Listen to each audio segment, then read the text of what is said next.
I've read the Gita, I've read a number of the Upanishads, I've read many Hindu books. There's nothing Hindu about what the BJP does. There's absolutely nothing Hindu about it.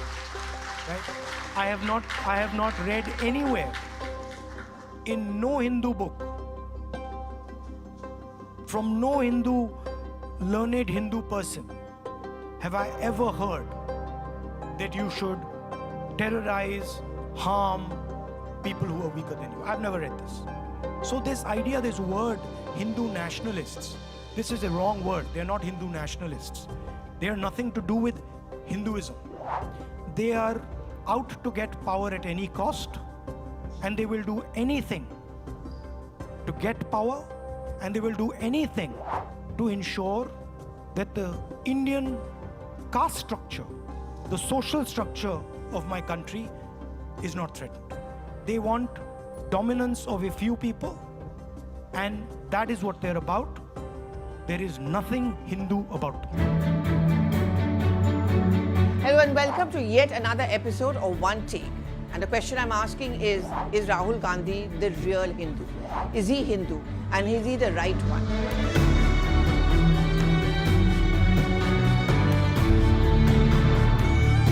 Why am I asking this question is because once again, in the backdrop of the Sanatan Dharma controversy, which has not yet died down, another one has been stoked.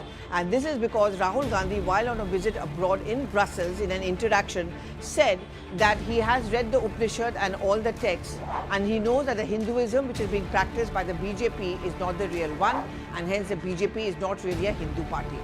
In fact, he is called the BJP a fake Hindu party. As expected, this has stoked a lot of controversy, and the BJP has hit back at Rahul Gandhi by saying that he has to read the Upanishad and the text to be a Hindu. But apart from these pot shots, what are the ramifications of Rahul Gandhi's this comment? And does this raise the point that as far as the Hindu agenda is concerned, Rahul Gandhi is always inevitably caught on a slippery slope? And will this have an impact on the Congress's politics for 2024 Lok Sabha elections and immediately before that for the state elections?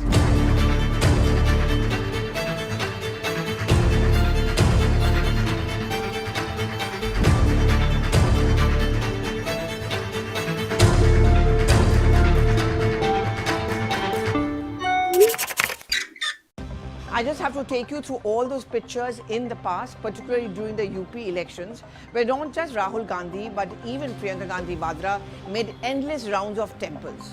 Rahul Gandhi's party called him a Janeo-dhari Hindu.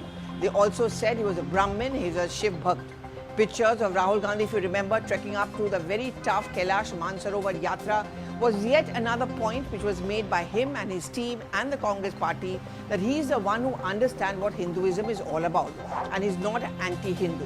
Apart from this, Rahul Gandhi has always in his defense said that Hinduism and Hindutva teaches us to be nice to people, kind to people, not make any difference between people or whatever caste, creed or religion you may belong to. And since the BJP does the politics of dividing, they can never ever claim to be a Hindu or Hindutva. The fact is that the Congress party had to do this. The Congress party also had to play the Hindu card, and the reason is when they lost not one but two Lok Sabha elections consistently, there was a committee which was set up, initially called the AK Antony Committee Report, to find out what is it that made the Congress party lose so badly. Among various reasons which were given out, this was also one of the main ones, which was pointed out that it was the perception was that the Congress was an appeasement party. It was only indulging the minority vote bank and was emerging as an anti-Hindu party. The suggestion which was also given was that since this was the hallmark of the BJP and their strong point, it is very important the Congress party too play the same game. While the BJP is certainly going to play the Mandir politics, the Ram Mandir inauguration in 2024 ahead of the elections, the Congress party is playing a very slow game of catching up. But every time Rahul Gandhi makes this kind of a comment abroad, whatever may be his intention and logic, it only helps the BJP and pushes the Congress down further. I have to tell you that I do speak to many sources within the Congress party, and for understandable reasons, they don't want to come on board. They don't want to open up about it because After all, it's not just about party discipline. They do not want to jeopardize the future. But just to step back a bit, when you remember the Sanatan Dharma controversy broke, but naturally the Congress party was left confused. They couldn't make up their mind, what are we supposed to do? So there was a wishy-washy reaction which came in from K.C. Venugopal, who incidentally happens to be one of the closest aides of Rahul Gandhi, who said that everyone has a right to say and do what they think.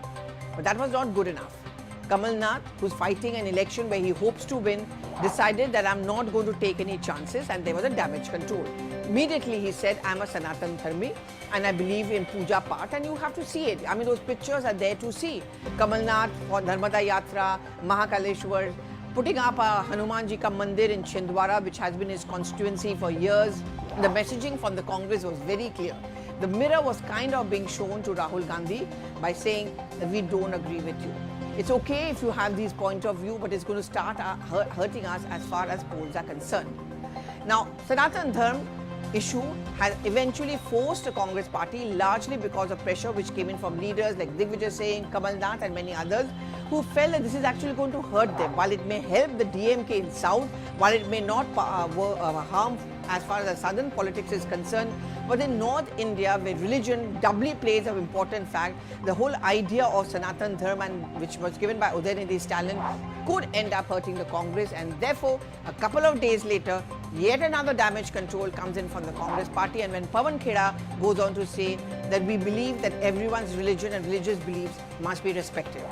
Well, the story did not end there. Rahul Gandhi's comments on Hindu and Hindutva has now created another problem and issue within the party.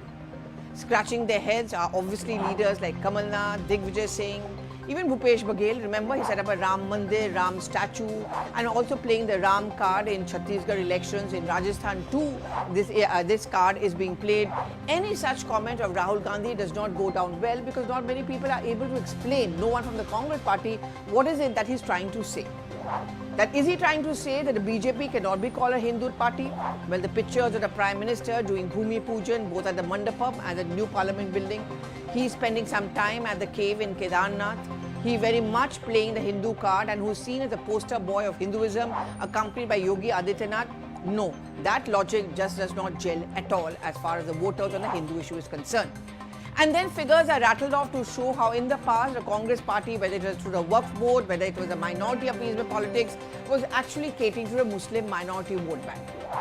And therefore, Rahul Gandhi abroad has created a furor back home. Which is why I'm asking you once again on this one take in an election season, is Rahul Gandhi right in saying that he is the real Hindu? Or is Rahul Gandhi on a slippery slope? Thank you so much for watching, and do give in your reactions on all the social media platforms. Thank you once again.